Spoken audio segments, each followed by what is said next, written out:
Good morning. We're here to recognize firefighter Timothy Hackett, Master Firefighter Doug Wallace, Firefighter Brandon Mullins, Lieutenant David Burke, Firefighter Seth Parks, and Firefighter Paramedic Mark Andraco. So these personnel on Monday, May 25th, were dispatched to an apartment building in Montgomery Village for a reported pediatric patient who had fallen from a fourth-story window. The crew arrived on scene to find a pediatric patient lying in the hallway of the apartment building.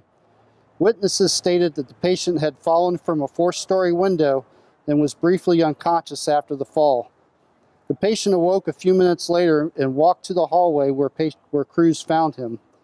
The patient was combative and confused, but the crew was able to take C-spine precautions and maintain C-spine stabilization by immobilizing him using a PID. The patient was quickly moved to the transport unit where a rapid trauma and focused assessment were conducted. The patient was found to have a hematoma to his forehead, a rigid abdomen, and abrasions and swelling to his upper extremities.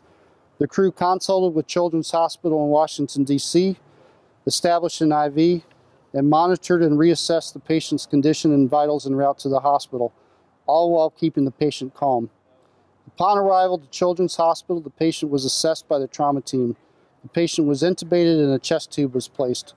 Further scans and x-rays determined that the patient suffered a small subdural hematoma, a subarachnoid hemorrhage, a pneumothorax with pulmonary contusions, rib fractures, a liver laceration, kidney contusions, thoracic compression fractures, and multiple abrasions and bruises.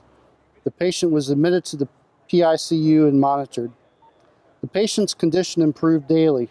The patient was extubated and the chest tube was removed 4 days later.